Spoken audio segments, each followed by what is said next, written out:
আসসালামু আলাইকুম সুপ্রিয় শিক্ষার্থী বন্ধুরা, আশা করি আল্লাহর অশেষ রহমতে তোমরা ভালো আছো। দেখো, f of x বা p of x equal to x cube minus 6x square plus 11x minus 6 বহুপদীর একটি মূল x equal to minus এর 1 হলে অপর মূলগুলো কত হবে।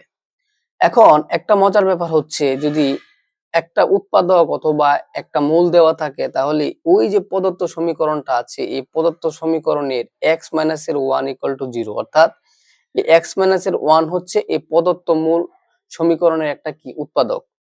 তার মানে আমরা কি করলাম, দেখুন এটা একটু টেকনিক্যালি করতে হবে।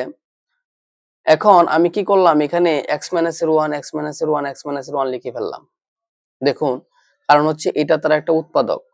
এখন আমরা এই লাইনটাকে মিলাবো, তাহলে এখানে কি লাগবে, x কিউব লাগবে। তাহলে এখানে একটা x স্কয়ারের অভাব আছে, তাহলে x স্কয়ার দিলাম। তাহলে এখানে গুণ করলে কি হয়, x কিউব মাইনাস এর x স্কয়ার। এখন এখানে দেখুন, এখানে আছে হচ্ছে 6টা, কিন্তু আমার এখানে আছে মাইনাসের একটা, তাহলে আরো মাইনাসের 5টা লাগবে। তাহলে এখানে দেখুন একটা x আগেই আছে, মাইনাসের 5x দিলাম। তাহলে এখানে কি হচ্ছে, মাইনাস 5x স্কয়ার। এখন দেখুন গুণ করলে প্লাসের হচ্ছে 5x, কিন্তু এখানে হচ্ছে প্লাসের 11x, তাহলে আরো 6টা x লাগবে, তাই না? তাহলে এখানে একটা x আগে থেকে আছে, তাহলে প্লাসের 6 দিলাম, প্লাসের 6x মাইনাসের 6।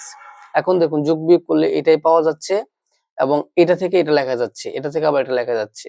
তার মানে কি, তিনটা লাইন একসাথে হয়ে গেল।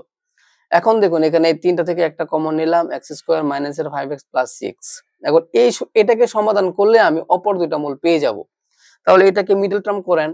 মিডল টার্ম করলে কি হচ্ছে দেখেন, x স্কয়ার মাইনাস এর 5x প্লাস 6, এটাকে ভাঙা যায় 3 আর 2, তাই না? তারপরে হচ্ছে কমন নেন x মাইনাস এর 3, এখান থেকে 2 কমন নিলে হচ্ছে x মাইনাস এর 3, পরে x মাইনাস 3 কমন নিলে এটা হয়। আশা করি আপনারা বুঝতে পেরেছেন। উৎপাদকে বিশ্লেষণ করলাম, তাহলে এখান থেকে পাওয়া যাচ্ছে কি 2 এবং 3। তাহলে এই সমীকরণটার মূল হচ্ছে 1 2 3, এই সমীকরণটার মূল হচ্ছে কি 1 2 3। তাহলে এখানে 1 তো আগে থেকে দেওয়া আছে, শুধু 2 3 ছিল না, এই তাহলে 2 3 যেই জায়গায় আছে, তার মানে ক নাম্বারটা হচ্ছে আমাদের অ্যানসার। আশা করি সবাই বুঝতে পেরেছেন। সবাইকে অসংখ্য ধন্যবাদ। আসসালামু আলাইকুম।